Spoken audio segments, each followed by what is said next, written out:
We've asked each author to give us an interesting fact about herself or himself. I'll tell you what they are, and then after their introductions, just before we ask questions, we'll see who you think each one was.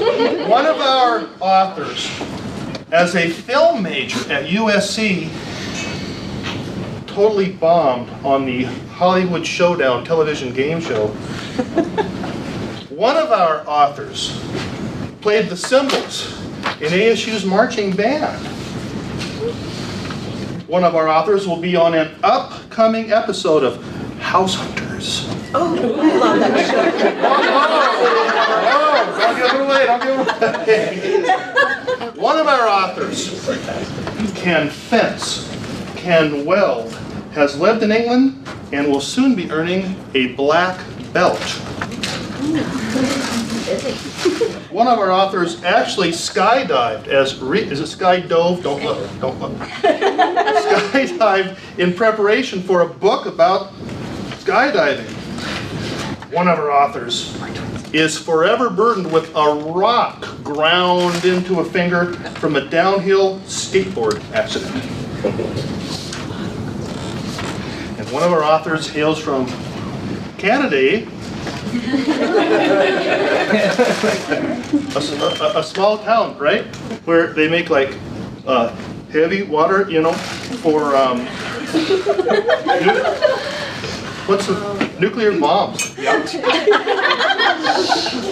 Okay, let's have Faith do our introductions.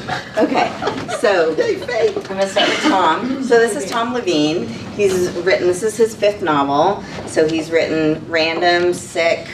This is the original cover of Random, which will come into play later. So Tom is one of the best YA novelists ever.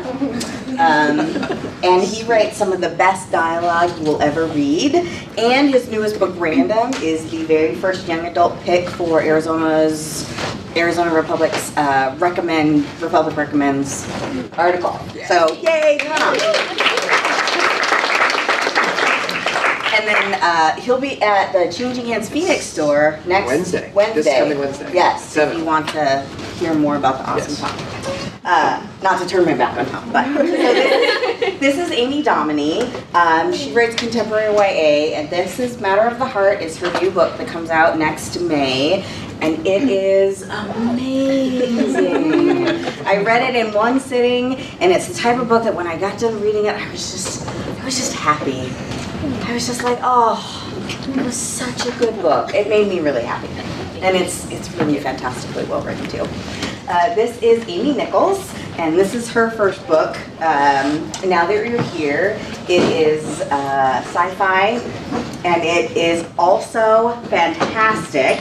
I loved it. As soon as I got done reading that book, I had to start it all over again because it was just so good. I had to go back and there was things I missed, and I was like, oh, okay, I got it. And this is Janette Rallison, and Janette is, if you want to be a writer, you want to be like Janette. Because she's you've got what, 25, 24 books now? Yeah, overachiever. Right? Right? So talk about a career in writing. So Son of War, Daughter of Chaos is her most recent novel, and it is also fantastic. It's a super fun, Egyptian adventure story. I think it's better than Rick Riordan, but I could be a little biased.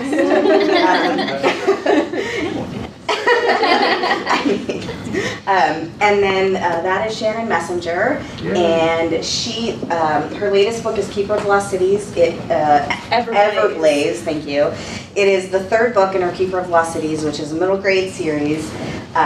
So she's got a middle grade series and a YA series, and she's here in town for her 3rd book, and it is such a super fun middle grade fantasy. And talk about world development. Wow, yes. She's really great at developing worlds. And I'll be at Changing Hands. Yeah, she'll be at Changing Hands actually. tonight. Changing Hands Tempe tonight at 7 o'clock. It worked out well. It was I flew in 2 hours ago, and now I'm here. And now I'm here. Awesome. So it worked out well. And then that, in the strip chart is Shonna Slayton, and Cinderella's Dress is her debut novel, and it is a beautiful, beautiful historical fiction about the real Cinderella's dress and the real Cinderella. And it's the first in a series, or is it just Two gonna be two? And it is also, it's fantastic. It is beautifully written, just beautiful. And I desperately want the dress that's on that cover. And then at the end is Suzanne Young, and she's also written multiple books, not as many as Janette. Her most recent books are The Program and the Treatment, and they are, once again, like fantastic dystopian, just beautifully written, really great characters. I love everything about those books. So. Will the real Canadian wave your hand? And I've never said A in my life.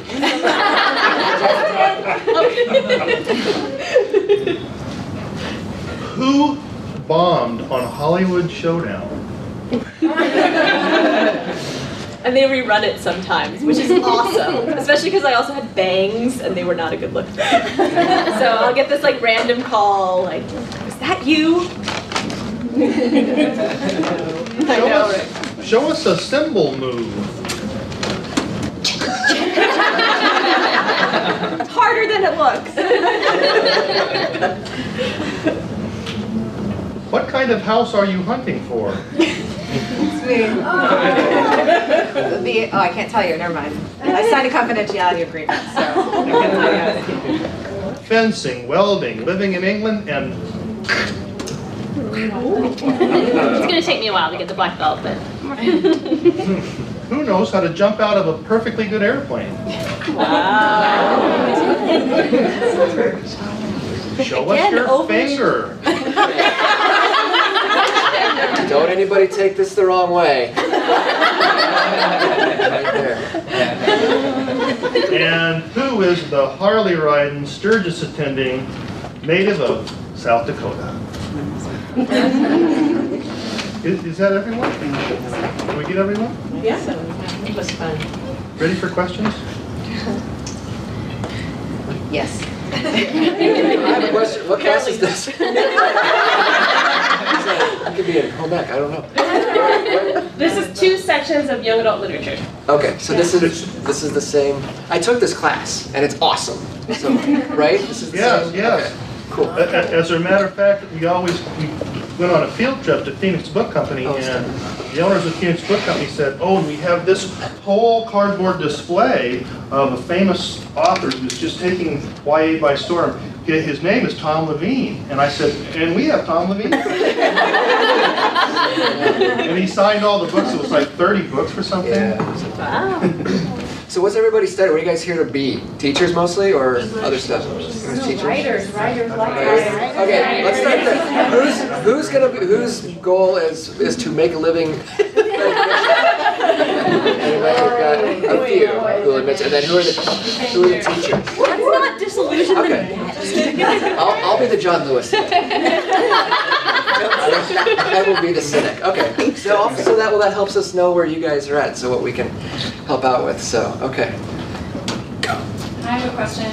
When you guys sit down to write a book, do you have like this, like when you sit down, you're like, okay, I have my story at the beginning, the middle, the end, or however you're writing it. But do you know like the whole thing, or do you make it up as you go, or is it? What's your process? I do not usually know the whole thing. I don't know the end. Till I get there. I think I know the whole thing, but then as I'm writing it, it always changes. Yeah, I always suggest to people that you know the main character's problem, because just about every book or movie you ever watch is about a character who has a problem, their goal to overcome the problem, some obstacles that are going to happen, and the consequence of failure if they don't get their goal. Because if there's not a consequence of failure, then why does it matter? But if you know those things, then you usually have enough to write the book, and things change they always do. No matter how well you think you have it changes. Yeah, I can't outline because about like 3 days into drafting, the outline has like gone out the window. But I do, I use the screenplay term, I know my reversals, so I know when I'm gonna like reverse my fortune for my character, either for good or bad. But I don't always know the exact order of how that's going to be, but I know what I'm gonna take away and what I'm gonna give back. And then I do have to know my ending, only because my books are like really, really long. And so this is 624 pages middle grade. And so if I didn't have my ending in sight, it would probably be 800 pages. So I have to sort of know where I'm driving before I can really start. I have about 5 or 6 key scenes that I know will happen throughout the novel, and as long as I know this, then I can get from here to here, and from here to here, and from here to here, and that keeps me going. Yeah, I'm kind of the same way. I know how it's going to end. That's usually why I write the book, is to get to the point that I wanted to make at the end. Probably the last thing I write is the beginning, because I kind of never know when to start. But I know where I want it to end. I have a question for the series authors. Does your answer apply to the whole series as well, or individual books? I definitely know where the whole series is going, but there's certain details of it that I don't know, like the reactions between the characters and stuff. I don't fully know what's going to happen there, but I know what the villains are going to do and what the good guys are going to do and that sort of thing, because I felt like I had to, otherwise how could I set up for it? Yeah, I actually wrote them all as standalone novels to start, and then after I sold them, they asked me to make them into series. So it was kind of, so I got to have a whole story, and then try to figure out how to go back and fix what I had done. That was fun. So yeah, I haven't had the opportunity. I think I would probably do it a little differently if I knew it was going to last over a few books. But What are we doing, Dr. B? Yes, choose a question. These are questions from the students. Oh, okay. You guys are so shy. When or how did you decide you wanted to become an author, and did you have an aha moment? I decided about not quite 10 years ago, less than 10 years ago, I was in a crappy job, because that helps motivate you a lot. And I honestly didn't start out to have a career. I just realized I really want to have a book on the shelf. I want to go into a Barnes & Noble or a Changing Hands or whatever and say, look, there's my book, yay! And it built into something a lot bigger. I did not expect I didn't expect to be here today, for example. Just sort of happened. So there was a bit of an aha moment, I suppose, but I also started writing in 2nd grade, writing fiction in 2nd grade, and never really stopped. So even if I hadn't been published, I would still be writing fiction. I would just be a lot slower. Faith? This is for everybody, right? right. Yeah. Oh, okay. Oh, all right. No, same sort of thing. I started writing when I was little. Always loved writing. I was trying to figure out a way to make money and write. So that was like a really hard idea. I ended up working as an advertising copywriter for a lot of years. So that was a great job because you could be creative, but after a while I was like, all right, I want to try to see if I have ideas on my own instead of like pitching you on Sorry, foot powder or whatever. I have another question. I have on top of it. First of all, did anybody else have a writing job that was not fiction before this? Okay, so did I. Would you recommend that for our aspiring writers or no? Because I verge on the no. What was your job? I also did copywriting and a lot of articles for like vitamins and stuff. It was, but it was a lot of writing, and so you work for 8 hours, write, and then you go home like, yeah, write a book. No, not that. So Okay, I tend to veer no. What do you guys think? Well, I would say that it does kill your other writing because after a day of writing, you don't want to come home and write. So, yeah, it was not good for fiction, but my job for a long time was really creative. I was making commercials and radio, and I did the anti-tobacco campaign for the state, and so I was in a good place doing good work. So for that, I would say advertising was, I wouldn't say don't go that direction.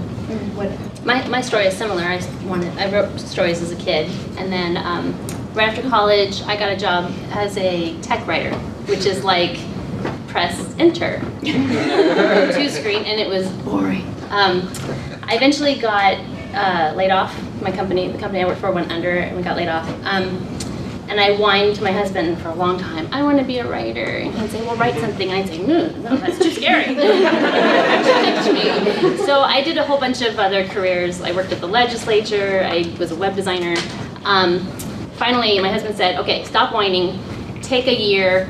See if you can do this. And so I did, and it worked. And yeah. So it was a long time dream that I put off because I was too afraid. I've always liked writing, and so it was something I always wanted to do. And as a young mother, when I would have a chance to either say mop the floor or write, I would go, you know, I'll just write. So that's sort of the aha thing for me.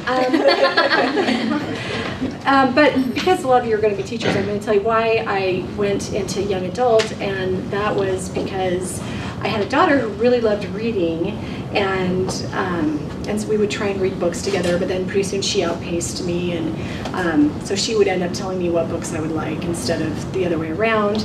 And when she got to 7th grade, she finally got to have a language arts class where it's just books, and I thought, oh, she's going to love this, and she's going to be reading the classics, so it'll be, I'll be able to talk with her about those books again, and I thought she was going to love it, and actually she hated that class because they read My Brother Sam is Dead, Grapes of Wrath, Across 5 Aprils, Anne Frank's Diary. Like, every book was depressing. And so then she started this other book. It was Frankenstein, and she said, does somebody die in this book? And I said, yeah. And she shut the book and she said, if I didn't already love reading, my teacher would make me hate it. And that statement just sort of stabbed me in the heart, because I thought, what about all those kids in that class that didn't love reading when they went in?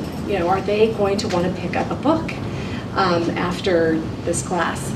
So I thought there needs to be light, fun books. So that's kind of why I went into young adult, and all these years later, I'm still there. It's funny because by the end of high school, I didn't read anymore for that very reason, because I was always just given the college reading list and told, read these, and they were really long and really boring and really depressing, and I hated reading by the end. I was also, I enjoyed writing, but I actually was really sidetracked by art. I was an art major for one semester, just long enough to realize that I don't have the same level of talent that the other students had, and so I sort of had to realize art will be my hobby, art will not be my career. And so I took a class on a whim. I took broadcast writing and production, largely because it sounded like the kind of class where I would get college credit for watching TV, and it was. But we did have to write a full script for a 1-hour TV show of our own creation. I started college really young. I was 16. I was one of those. And when I turned in my final project, my teacher, instead of giving it back to me with a grade on it, it had a note that said, see me in my office hours. And I thought, uh-oh. And instead, when I went to meet with her, what she had for me was film school brochures. So that was sort of my first aha moment. It was like, ooh, you can major in film and television. And she had the USC film school brochure, and she said, it's #1 in the nation. If you want to do it, do that. And I was like, all right, done, goal set. And I worked really, really hard for 2 years to get into USC film school. Got to USC film school and sort of realized 2 things. One, I'm going to have to do more than write. I'm going to have to make films, which should have occurred to me but didn't. I walked literally first day of class, your first film will be due in 3 weeks. And I went, I'm sorry, am I in the right class? I thought I was just here to study writing. And so I spent the next 2 years, and then a year after graduation, sort of having lots of aha moments that I hated Hollywood. It just wasn't for me. So my real aha moment was actually Project Book Babe. I had walked away from Hollywood, taken the practical day job, and just decided to have that be my life. And I really missed writing. And so I thought, maybe I should do it, but I was terrified that I was going to have another film school fiasco, that I was going to do all of this work and write the book and publish it and then hate it. And so I had been following Shannon Hale's blog, and she posted about Project Book Babe, and I saw that the lineup had everyone from, at the time, Laini Taylor was just starting out, to Stephanie Meyer, and this huge range of authors, and I was really curious about the fact that they were all getting together to raise money for this woman, no offense to you, but she didn't seem super important, because in Hollywood, that wouldn't happen unless it was Steven Spielberg or something, I know, this sounds horrible, but I kept thinking, okay, so she works at a bookstore, but that's not, she doesn't put you on the New York Times list, she can't make your career. and they're still rallying around, I want to understand this industry. And so I went and I found out that this was exactly what I wanted, people who would just help somebody because she was amazing and she could talk about your book in a way that makes your book sound so much cooler than it is. Those, you know, they say that moment of like you find your tribe. That was Project Book Babe for me. I just kept listening to everything they said. I was like, this is my tribe. These are my people. And Janette was up there, and I mean, it was just like, I was sitting there going, this is finally the spot where I belong. I want to be with those people. I want to be up on that stage answering questions like that. So it's really surreal to be sort of sitting there with some of you guys in this moment. That was my and I went home from Project Book Babe and I started writing Keeper, and that's why actually Everblaze is dedicated to Faith, because it would not happen. Made it sound like she's not important. She's very important. She has had a book dedicated to her, and I have a lot of family members that have not had books dedicated to them. So, and I don't care. She deserves it. It's funny. My aha was probably 5th grade. I had a fantastic teacher who read books out loud to us every single day. I can't remember all the ones that she read. I know she read The Hobbit, and she read Watership Down, and it was after Watership Down that I finally went, oh, this is killing me, and I wrote my own fan fiction. It wasn't fan fiction at the time, I thought I was being original. I wrote my story about rabbits and the danger and all that, and never stopped writing, but I never believed that I could actually, I couldn't be one of those people. I thought they were just amazing and so high above me, but I wanted to contribute to the book world because I just love books so much. And so many years later, many jobs later, my writing job was also a tech job. I wrote computer help files. And yes, that was boring writing. And it was hard to go home and write fiction. But I do think it's a good job to have to get you started writing. The discipline of sitting down at your computer and writing is hard. Just to get those words out of you. And so having a job where they pay you to do that will help you develop those writing skills. But lost my train of thought. So yes, that's why I lost my thought. I was blocking it. The many years of rejection is just hard to plow through. But eventually, this past summer, I got a book out. I started writing in middle school. I used to write murder mysteries starring all of my friends and like kill them off one by one. And everyone loved it. They were like, can you please kill me next? And I'm like, okay. And so I was going to go to school to be a teacher. I was a terrible student though and had terrible grades, and so they wouldn't let me into the teaching program at the time. I'm actually a teacher now, but they wouldn't let me into the teaching program. So I was like, well, I like to write, and let me do creative writing. And it was just such a great experience, and I loved learning that, you know, a lot of the different aspects of literature that I hadn't really thought of when I was reading. And so after that, I became a teacher, and I was a teacher for a few years out here. And then I moved to Oregon, and I didn't work for a little bit, and there was just so many trees, and it was so lonesome. And I was like, I think I'm going to write some friends, because I can't seem to make any. And so I started to write that way. And that was my aha moment, because I found people online who also wanted to be writers, and I didn't know how to publish a book. I had no experience. I didn't know any writers. And I found this site, and I showed them, you know, a chapter, and then they'd write back and say, "Where's the next chapter?" And I was like, I wasn't going to write one. I was doing whatever. But having them want to read the book was what made me keep writing it. And so that's what I did for a while until I got a book published. And then I became that teacher who makes the kids read Frankenstein because I love Frankenstein. Are you kidding me? I love Frankenstein.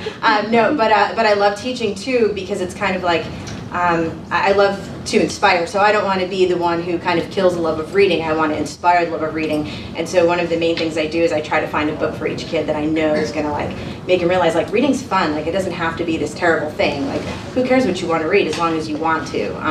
And so, but I did find like using the creativity in that day job kind of made it a little hard to use you know, the creativity outside. So I wrote all the time on my breaks and stuff. But yeah, that was my Questions, or do we go to the bowl? Questions! Oh, here we go.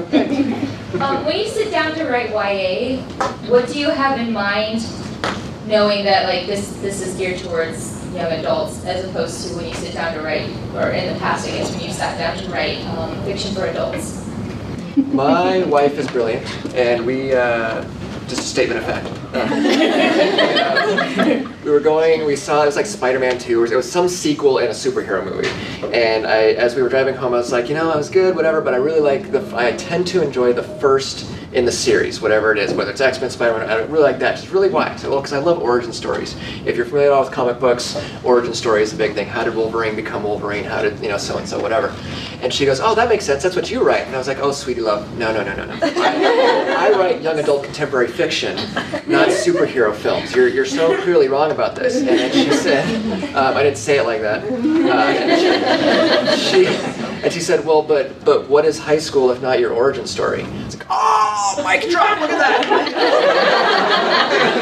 And she's right, it's particularly all of adolescence, but for me specifically, that sort of junior high to high school thing, you are in the process of figuring out who in the hell you're going to be for the next, 80 years or however long.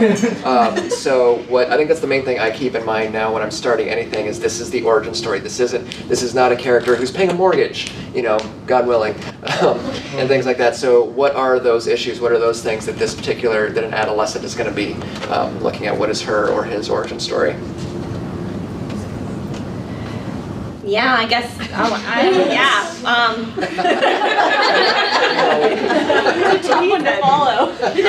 There's not a whole lot of rules, I think, about what YA is or has to be, other than the only thing that someone ever told me was it has to be about somebody who's a young adult, 14 to 18. The main point of view character is the young adult. And actually, I've read a lot of books that I don't even think follow that. So I think that YA can be, I don't say to myself, well, this has to be educational, or this is going to need to have a message, or this is going to, it's just being that, I think I write YA for the same reason that Tom was talking about, is, that question of who do I want to be, and where do I fit into this world. That's sort of the stuff that interests me, and that is, I think, the journey of a lot of YA books, whether they're fantasies or realistic or slasher, dystopian, whatever. So that's sort of where I start to from that place. Yeah, I have a master's in literature, and when I sat down to write, I thought I had to write literary stories that were very deep and brooding, and they were all adult, and I would get to about page 50 and I was bored out of my mind. So then I started trying to write stuff that I was interested in. All my characters were younger, and they were exciting, and I would throw in magic, or there would be ghosts, or fantastical things, and I was enjoying it. So that's what I stuck with, and I think for me the thing is, everything is, when you're younger, everything is new, and you're experiencing things for the first time, and you don't have a lot of the baggage that you have when you're 40. And life is sad, and you have a job, and I don't know. So I just think, Don't tell them that. sorry, it is rainbows and no, I just gravitate to age 15, age 16. Maybe that's something about my psyche. I don't know, but that's fun for me. I wanna live there, so that's why I write it. We never really grew up, I think, as fans. Yeah. No, as I have written some adult books, and I think there are some differences. One, I think YA has to be better written. It has to be more concise and tight, and because adults will give you a little bit of slack, and kids won't. You have to catch their attention right away, because this is the Nintendo generation, and they have the attention span of fruit flies. So you got to get them right away. One of the things I've read a lot of romantic comedies, is that things will embarrass teenagers so much more than adults. For example, in one of my books, I have a scene where the mom takes the girls to the mall, and she's talking about going bra shopping. And this, if you're a teenage girl, this would be a horrifying experience to hear your mother say those words in front of your friends. Whereas, adults, it's so, we get a lot less phased, I guess. So for a humor angle, I really like young adult that way. I used to say that as far as violence goes, the publishers didn't want your character shooting people with guns, which was kind of tricky if you have a situation where the most logical thing to do would be to shoot somebody with a gun, but because that's not really the message we want to give young adults, but after having read Divergent, I don't know, maybe that's, you can shoot people with guns. There's no rules. So yeah, I also, for my young adult books, I don't have swearing in them, and that's because I know that they're going to go in libraries at schools, and some people will have a problem with having the books there if they have that, more adult language. I have yet to have anyone write me though and say, I really liked your book, it could have used more swearing. I wrote one.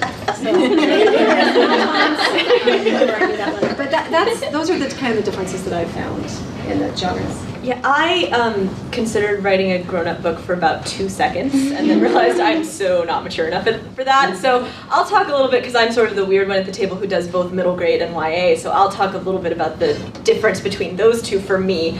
A writer who was much smarter than me, who I'm not even smart enough to remember their name, said that middle grade is sort of all about the character trying to figure out where they belong, because that's sort of what middle school is. You leave the small little nest of elementary school and you enter this bigger world of middle school, and your friend dynamic changes, and you're just sort of trying to figure out where you sort of fit in. And YA and teenagedom is a lot more about trying to figure out individually who you are and how you sort of stand out from the masses. And so that's sort of been the two themes that I sort of explain or explore in my books. In this series, Sophie is very much just always wanting to try to fit in and belong and not stand out. And in my other series, my YA series, the characters are very much like, these are the roles that we've been put into, and I'm not necessarily happy with that. And that it wasn't something that I did intentionally, that was just sort of my take on it. And either way, when I'm trying to sort of get in the mindset, I try to focus on how big everything feels when you're a kid. Everything feels so much, like if you get a teacher that you don't like in college versus when you get a teacher that you don't like when you're 6, it feels like the end of the world. And my characters are 12, but I mean, you figure if you have a teacher that you don't like when you're 12, and it's, oh, well, it'll only be for a year, that's 1/12 of your life. And you don't even remember like the first 3 years of that. So it just feels like it's never going to end. Your best friend doesn't sit at your lunch table, and it feels like I can never go back to that school again. I just can't, And so trying to get in that mindset and remember how huge everything feels, and then for teenagers, how strong emotionally everything feels. I think it's so funny that so often YA books will get criticized for, they call it sort of the insta-love phenomenon. Like, have you met teenagers? It's like, that boy is cute and he smiled at me and I think I love him and he's all I can think about. And I mean, they don't necessarily believe that it's real love, but they definitely, that boy is now on their mind and that is what they're thinking about. And so I just try to remember from my own experiences, and it helps that I'm really a big kid, that I can I'm very in tune with my inner child and my inner teenager. Please don't ask me to write an adult book, it would never happen. I just like reading YA novels. I've never tried to write a grown-up novel either. They just seem boring to me. I don't know. I don't read them either. They do. I've read a few, but I mostly read YA. We're talking about different conventions, and I came up against one with mine. If you look, most YA novels have 17-year-old protagonists. And my novel, when I submitted it, it started out, at the very beginning, she's having a birthday, so technically she's 13, turning 14. And before I signed the contract, they asked me if I would age her up. And I said, sure, okay, I'll age her up. Where's the contract? And I figured they had a plan of how, and their plan was, could you age her up? I'm like, okay, how do you want me to do this? And the problem I had is that I'm also using history. And so I have a starting point in history and I have an ending point in history, and my character ages a certain amount. So I'm like, okay, if I make her 17 here, she's gonna be like 21 at the end of the novel, which puts her into new adult. So what do you wanna do? And so we ended up being kind of squishy, and I don't know, Faith, what you thought of this. We sort of took away a lot of the date markers. So I have a series of letters and we took up all the dates so that it's sort of, you can't really tell exactly how old she is.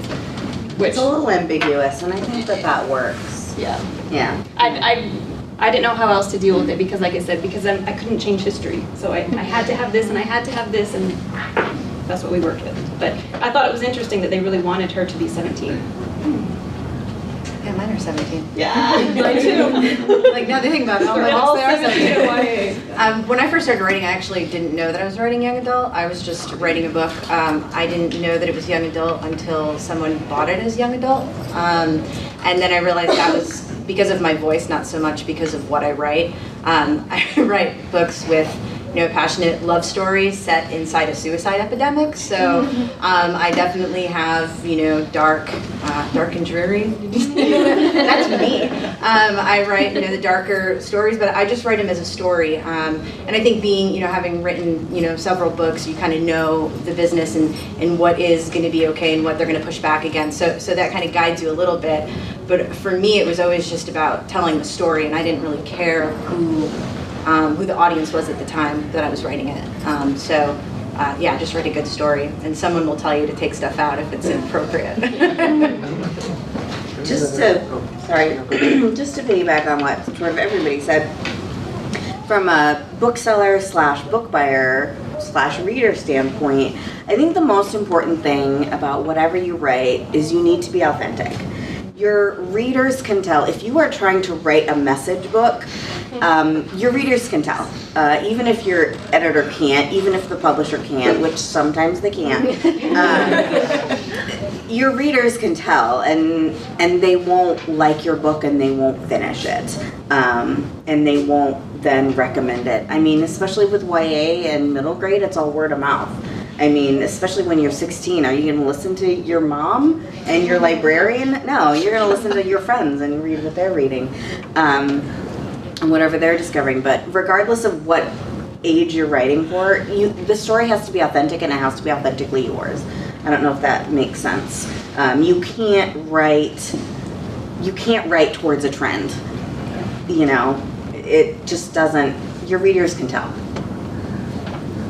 So that's just. I was just curious about all of your relationships with your editors and publishers, like whether or not they're positive or negative, and if they've made changes to the books that you've had out now that you don't like, that you're not comfortable with, or like just kind of those, is it a power struggle, or is it a pretty harmonious relationship?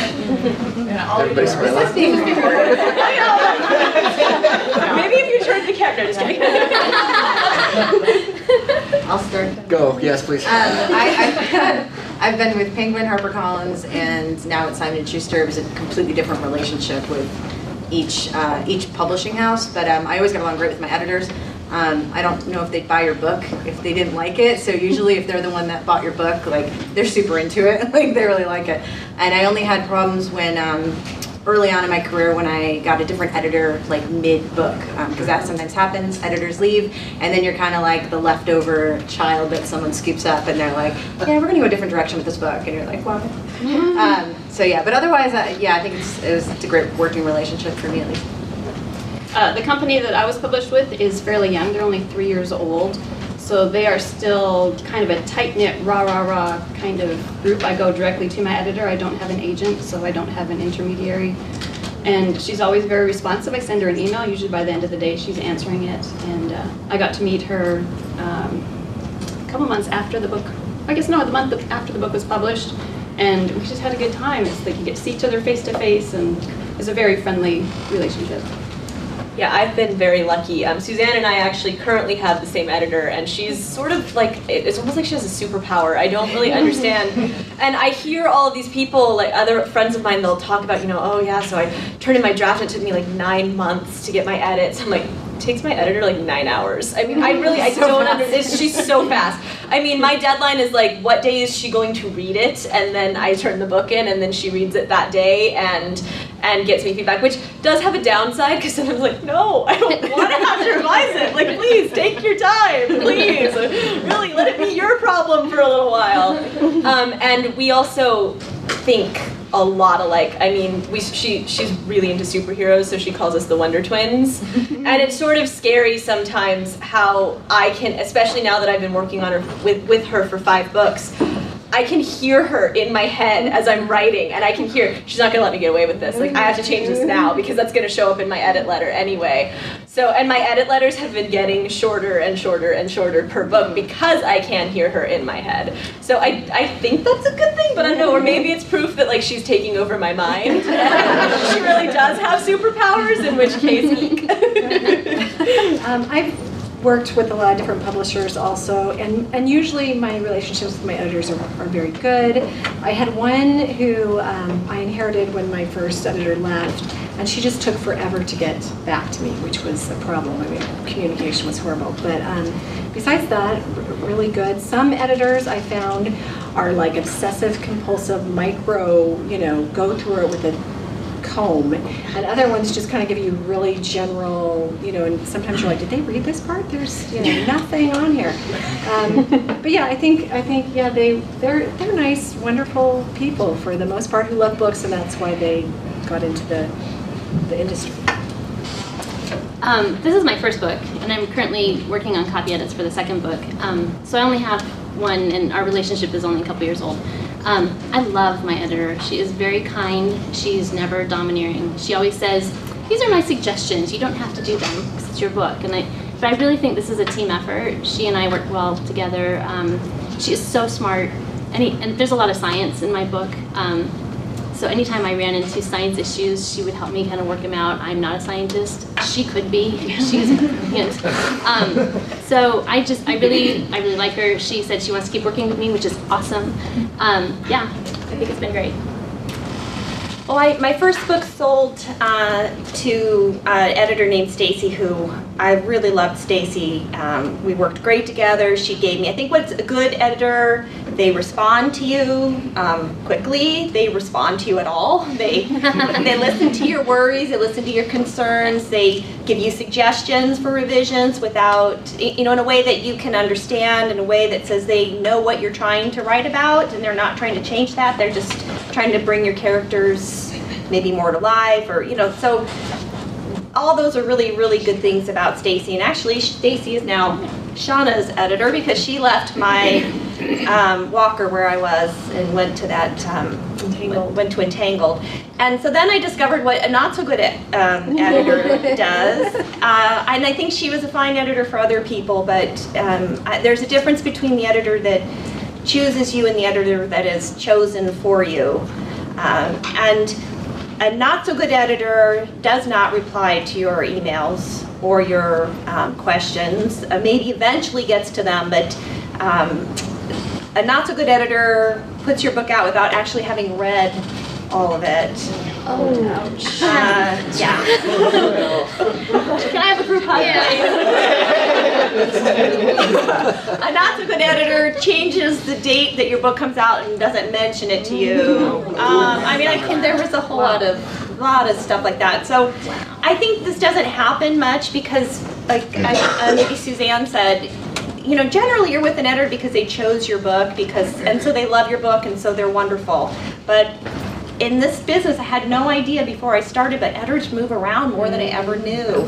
And you can find yourself sort of a floater, and that's not such a good place to be. But for the most part, and like I said, I think she's a great editor for the authors that she's chosen, but that was not something I expected to ever Was that on this book? No, so then I'm no longer with that house. New editor for this book, new with Random House, and this editor, Krista, seems super wonderful. We're new. This is, but yeah, all good. I've had 3 editors, 2 of whom were fired, 1 of whom quit. I have no editor currently, except the guy who's going to shepherd book 6 into bookstores next year, so we don't really have a relationship. I've been with my agent since the beginning, although she is my second agent technically. And yeah, I would second everything everybody's saying. Editors and agents in particular, you don't get into this business to make money. Have you all figured that out? So you get into it because you love what you're doing, whether you're an author or an editor or an agent for that matter, because they're not getting paid either. So you do it because you love it. So those relationships, I think, yeah, generally, they tend to sway pretty positive. Marketers? If you want to worry about something, worry about those guys. Worry about editors and agents, because they will accept you and take you and bring you in and bring you up and raise you and take good care of you because they love you and they love your work. Marketers do not care. And that's a whole other day. I'll stop there. So, sorry, I also do editing. I've edited books for April and Pike and Barry Lyga, as well as others. I've edited a couple of Tom's books. Well, yeah. You didn't know that either. So So a good editor, there's this quote that I heard at a book signing that an author did many years ago, that a good editor helps you write the book you meant to write. Isn't that what it is? It's the book you thought you wrote the first time. Yeah. A good editor helps you write the book you thought you wrote the first time. And from an editor standpoint, that's really, like, that's what we do.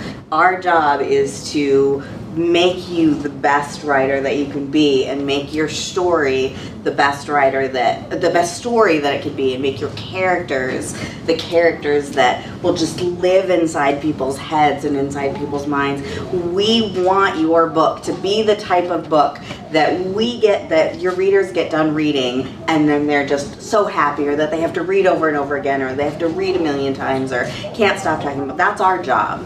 And sometimes it's easy depending on the book, and sometimes it's not so easy. Our favorite, as an editor, my favorite clients are clients who take editorial direction very well. But yeah, the key is really just to find a really good editor that you can work with, whether they're slow or fast, as long as it's, a good, cohesive relationship.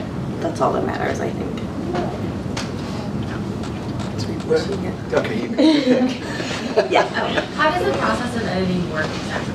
Like, do you just sit down and read the book and you're like, no, I don't like that. No, that doesn't make sense. How I do it, yeah. So I do content editing. I don't do copy editing because I am not very good at grammar either. So that is not my forte. That's what spell check is for. Just saying. I am really bad at commas, I'm just saying. So I sometimes call myself like a story therapist too. So like my job is to make the story the best that it can be. So yes, I do read it, and I will read it. My process is I will read it the first time, and I'll make notes as I go, and then I'll look at my notes, and then I'll read it. Like, I'll read a book 3 or 4 times, depending on how big it is and the characters and stuff. And then I'll go back and I'll make sure that my what I was really thinking made sense, because sometimes I'll just make notes like, this didn't make sense and this didn't make sense, but then like 3 chapters later it's explained, and so I just make sure that my notes for my own self are cohesive. But yeah, I mostly just make note, and I make suggestions for, expanding a character, cutting a character, or, cutting an entire plot line, or, whatever I think is going to make the story the best that it can be. I know I keep saying that, but and I mostly do YA. I've done a couple of adult stuff, but YA and middle grade tends to be and picture books tends to be easiest and most fun for me. But yeah, that's how we do it. And then I talk it over with people. I talk it over with the clients, and I say, these are my suggestions. This is what I think is going to be. And part of the reason why I call myself a story therapist is there have been times where I've talked to my clients, and in the process of talking, I have changed completely where I wanted them to take the story, and then we go in a completely different direction. My favorite was this girl. She was writing, it was sort of like the spy fantasy thing, and I had her, like, the main plot point, I had her cut completely and focus on this smaller sort of plot, storyline, because that's really where she, as a writer, that is where she wanted the story to go. And so it's a matter of, it's a good communication. And then I just take lots of notes for myself. And yeah. Can I add something? I know there are a couple of people who want to be writers in here. When it comes to your relationship with your editor, be gracious about taking those notes. Sometimes your ego can flare up and be like, no, this is perfect. And you know what? It's not. So just be willing to take in their ideas and consider them. You don't have to take all of them and do them, but just know that you can always improve, and the less walls you have between you and your editor, the better I think the relationship is. Yeah, and I was just going to add, I have learned that it's always about getting down to the spirit of the note. A lot of times, especially with these books, I actually have to send my editor a separate file called the What's Really Going On file, because these books are a shell game, and so a lot of people aren't who they say they are, and things aren't what they say, and so I always have to give her that to be like, just so you know, but in your edits, but also, even with my other series, which is more straightforward, a lot of times it's like, she doesn't know my characters as well as I do. She doesn't know what I want as well as I do. So a lot of times, her specific suggestion, my back will sort of go up and it's like, no, that won't work, that won't. But I have to realize that just because the suggestion doesn't work doesn't mean that there's not a problem there. If she's saying, oh, like in this book, there's a character that's a very beloved character who's kind of being a jerk a little bit, and she's just like, I feel like you need to soften that up. That's a very beloved character, they need to be nicer, and I was just like, but no, he's in a dark place and he's angry and that's what he was doing, and as we were talking, she sort of said, okay, so maybe what it is that you need to have your main character be more sympathetic then. Because if the main character is understanding why that character is being that way, then we, the readers, will understand why that character is being that way. And it was like that aha moment of, oh yeah, so he could still be that way, which was true to his character, but I could also fix the issue, which was that it was making those scenes not very fun because we were irritated with him, and it was because I was having my main character also be irritated with him, and she's just like, maybe have your character have that, understand, give her a scene where she finally understands why he's doing this, and it was like, oh yeah, so it's maybe the specific suggestion, whether it be a critique partner or an editor or whoever, it doesn't work, but that doesn't mean that you can just be like, oh, don't have to do it, there's usually still a problem there, and it's sort of up to you, the writer, to sort of figure out, okay, so again, what was I trying to go for, that whole like writing the book that you thought you wrote the first time? It's so clear in your head, but it isn't always coming out that way on the page. I think my favorite editorial note is this or better. Yeah. And so it's like, this is not the specific thing we want you to do. It's this or better. And you're like, better? What does that mean? I remember the first time I saw it, I was like, don't make me come up with it. But there's a really funny skit. Do you guys know which one? Where the guy's talking to his editor, and the editor's like, so not this, but this, but not this, but this, and it's like these crazy suggestions. You just Google not this, but this. It's hilarious. That's my life all the time. Isn't it like a Monty Python or something like that? It's just hilarious. At the end of the day, sorry, one last thing. At the end of the day, it's your story. I mean, ultimately, it doesn't really, if you're not getting along with your editor and you don't agree, at the end of the day, it's your story. It's your name on the book. So the important thing, I think, is to have a good working relationship with your editor. Sorry, that's it. You've been very patient.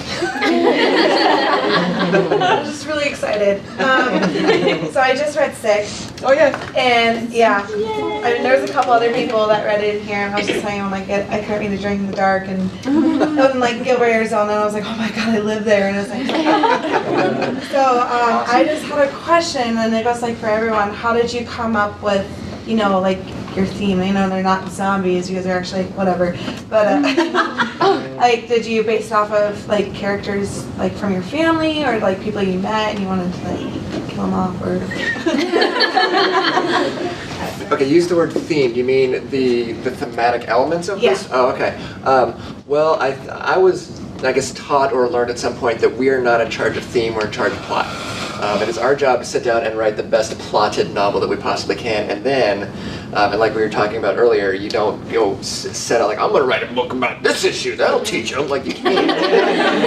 No, are you sure? Well, I've tried, not that I haven't tried. But you do discover them.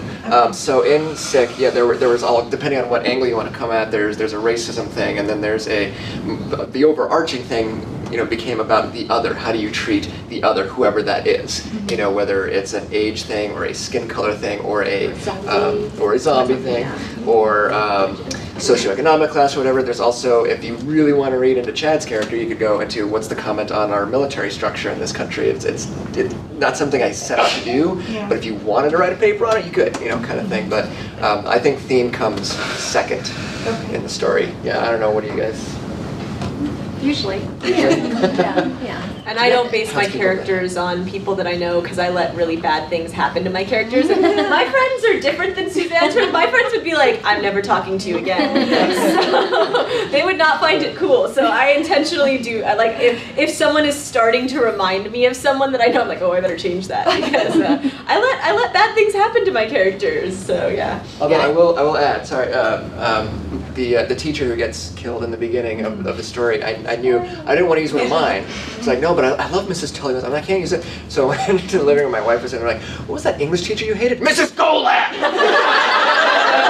Guess what? She gets her throat ripped out. Yay! So be careful when you become teachers. Your kids. Did that answer your question? Yeah. Okay. That's exactly what I wanted. Okay, so you guys have kind of already half answered my question through hers, but I mean, like, where do you get the idea? Like, do you just like see something and be like, this would be a really good idea for a book? Or do you just have like some weird dream where you wake up and it's like, I gotta write about this. This could be a great book. Like, where do you get the idea? We have, I would say, if I may, we all have filters, and what catches in my filter is not going to catch in Amy's filter, or so on and so forth. We were, again, wife's story, because she's great. We were driving to California, and she asked me the same question. Why do our brains work this way and everybody else's work this other way? I was like, okay, well, it's like that burnt out bus we passed back there. It's like 50 yards off the road. Like, why is there a school bus 50 yards off the freeway and it's been burnt? Like, what happened? What is it? I have to know. So now I'm going to sit down and write a story about it just to fill in the blanks, because I have no idea. And my wife said, what burnt out bus? And there it is.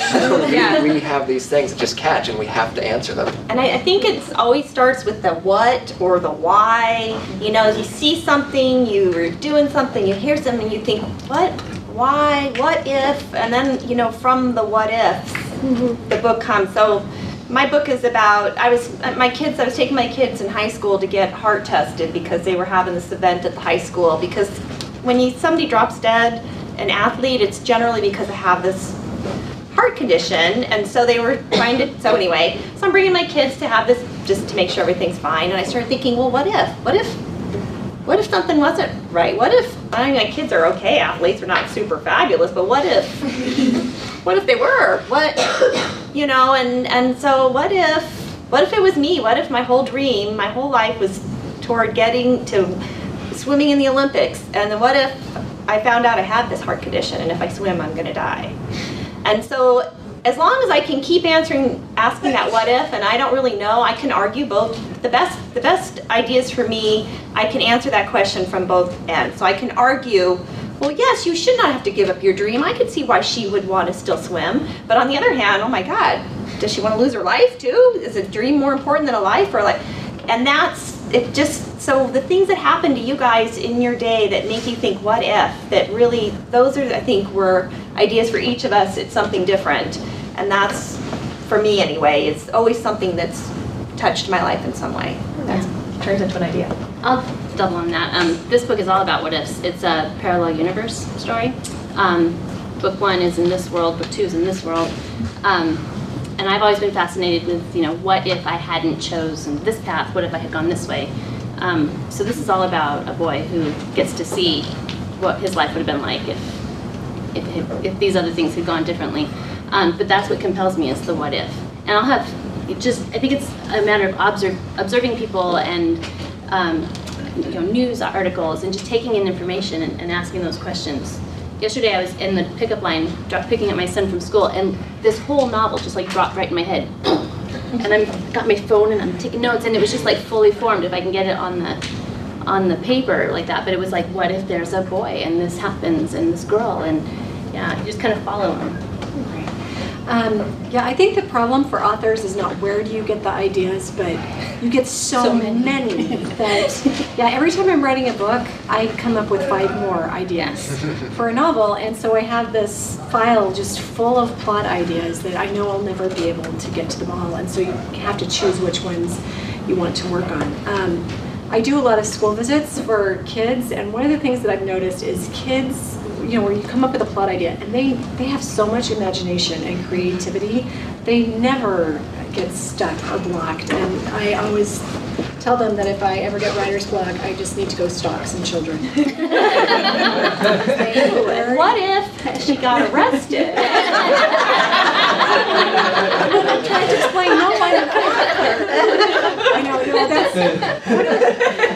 that's on a side note, because you just distracted me. I do a lot of, I have a dragon series that takes place in DC, and there's a senator's daughters, and so I'm researching flashbangs and armor and White House blueprints, and it's real worrisome. And last time I flew someplace, they were testing my hands for explosives, and I'm trying to tell them, no, really, I don't even make dinner.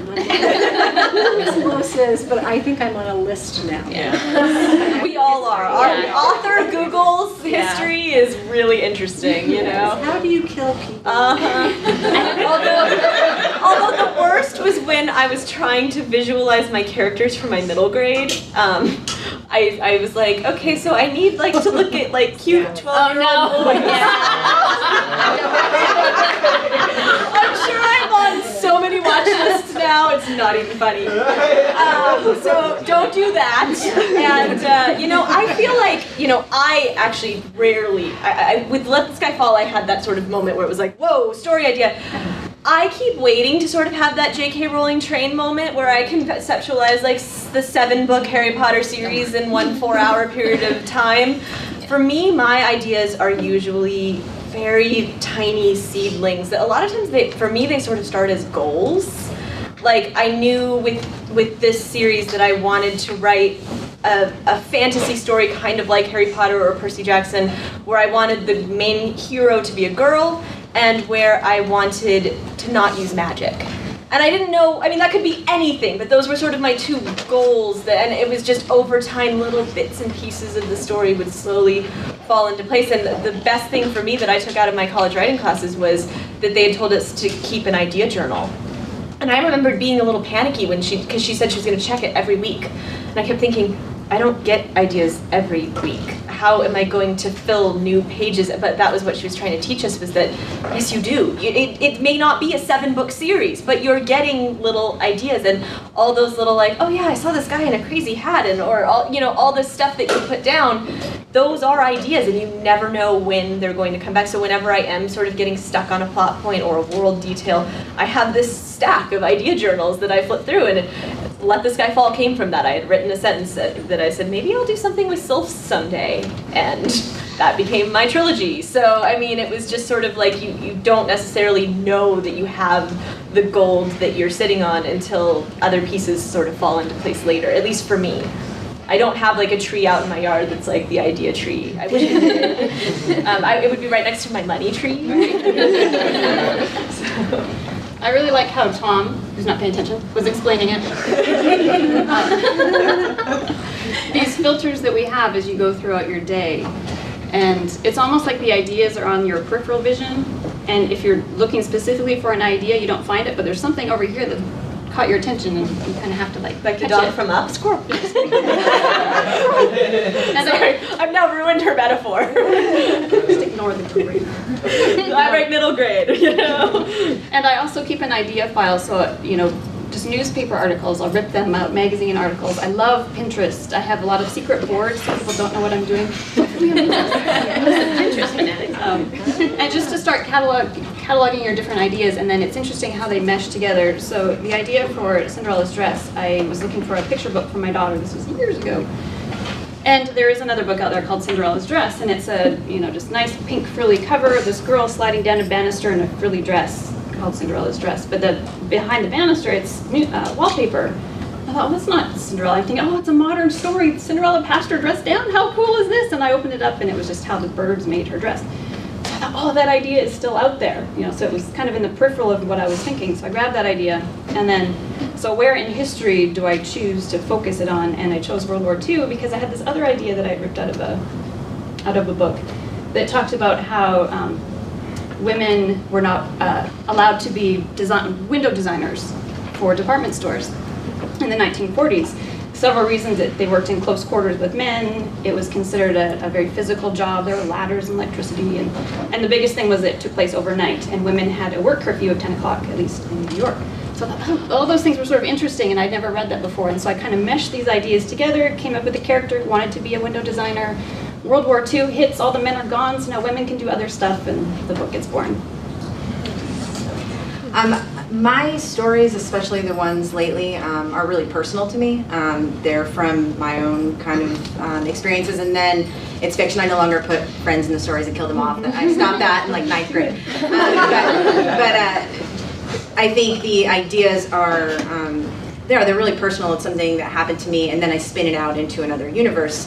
So with the program, I had started writing a contemporary story about a girl who had attempted suicide, and then when she returned to school, you know, everyone was kind of really cruel about it, and it's like, oh, you're gonna go kill yourself now, and so I'm writing this contemporary story, but it wasn't working. Like it was too sad. It was kind of one of those things where it was crueler than fiction normally would be, even though real life can be terribly cruel, and so there was this believability problem. And I was watching TV as I was writing, and this commercial came on for antidepressants, and one of the side effects was may cause suicidal thoughts in teens and young adults. And I thought, wow, you know, if that's a side effect, like, is that acceptable? Like, is that an acceptable side effect for society? What if, you know, that became an actual epidemic? And so that was kind of how the epidemic part of the story came in, and I was able to take that original personal idea. The book's not about me, it was just like those emotions that I had gone through, and was able to use those to put into a character to make them come to life.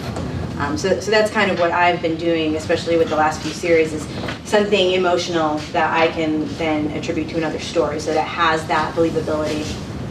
Okay. Riff on that for a second. Do we have time? Yeah. We're good. For those of you, and kind of off track, but maybe not, I don't know, for those of you who are planning to be teachers, who are my junior high and high school, probably?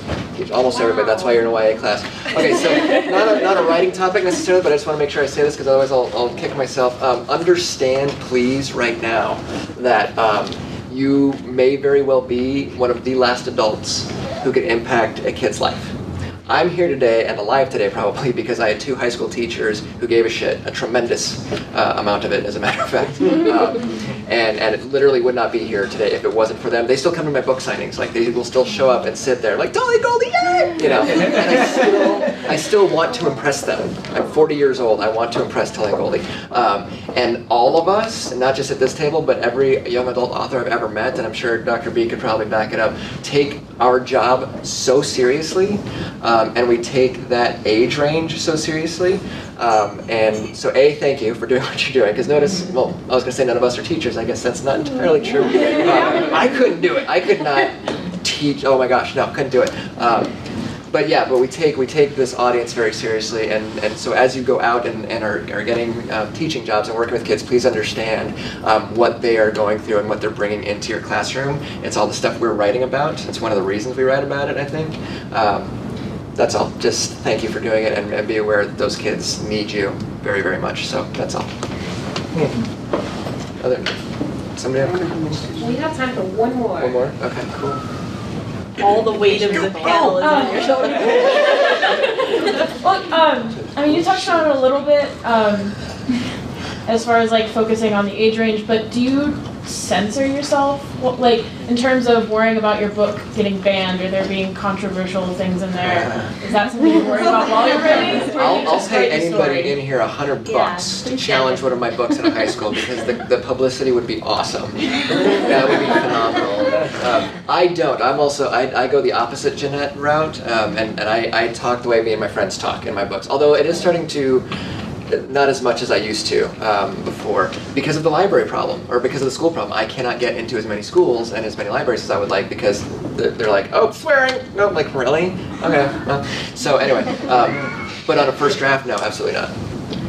But you know, I had a kind of a different, when my first book was coming out, the main character was 15, and so it was going to be a young adult, and then they said, you know what, I didn't have any bad languages in it anyway, but they said, you know, we think this should be more middle grade, so all the crap, every time you said the word crap, you need to take that out of your book, because that's too, we can't have that for middle school.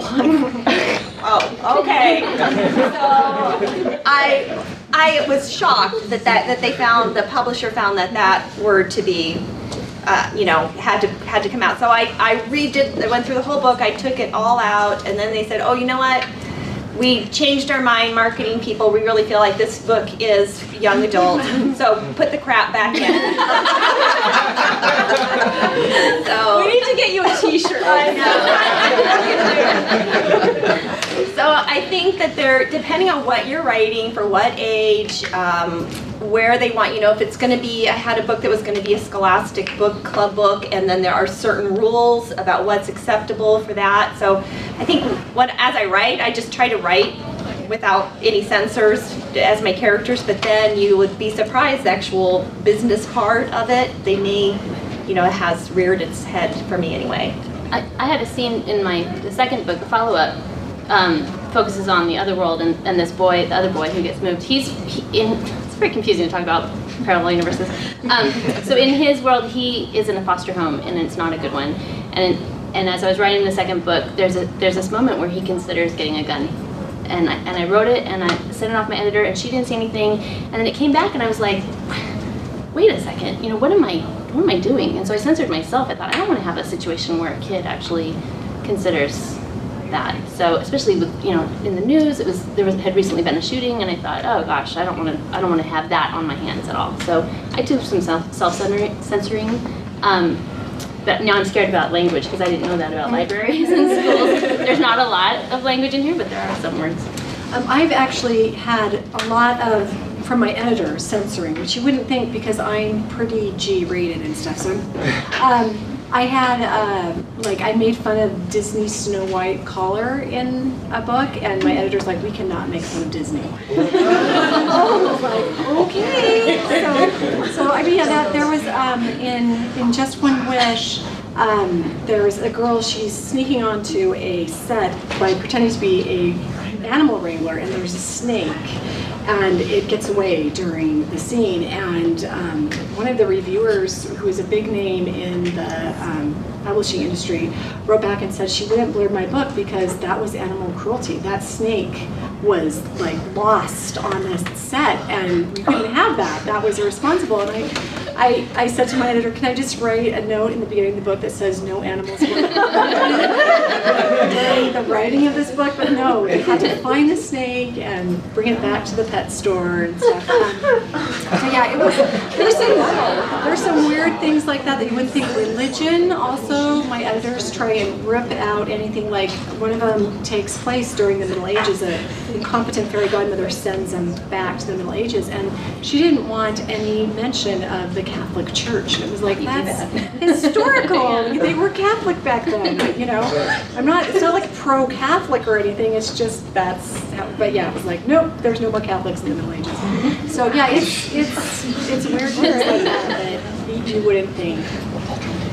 Yeah, I think I must self-censor. I've never had anything with my YA at all, but I did sort of keep in mind that the fact that I was having my middle grade come out first, and I would very much have readers who would transition over.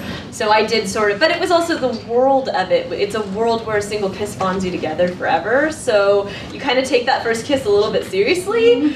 And it was, the main character, he didn't swear. And it just, he has a few dannets and stuff, but that was about the worst that he ever said. And it wasn't like I was sitting there saying no, you will not use that word. He just was that way. In my middle grade, I had to take out a mention to swearing. I had a character who was like, if I would have been swearing if I were you, and they said that they didn't want that. But I thought it was funny because I can get away with as much violence as I want in my middle grade. That's what I'm always worried about. I'm always like, there's this scene where she gets kidnapped and he burns her, and is that too much for little kids? They're like, oh, that's fine. But that character that said I'd be swearing, that we've got to take out. What a double standard. So yeah, anyway. We are out of time. As we give a final round, of applause for Dr. Matsunaga, Doctors Durand and Clark Oates, and the panel, let's include Lois Brown, who is a host to the stars. She picks up celebrities and gets them where they need to go. And she's kind of like Jason Statham, from Transporter. So let's give them all up.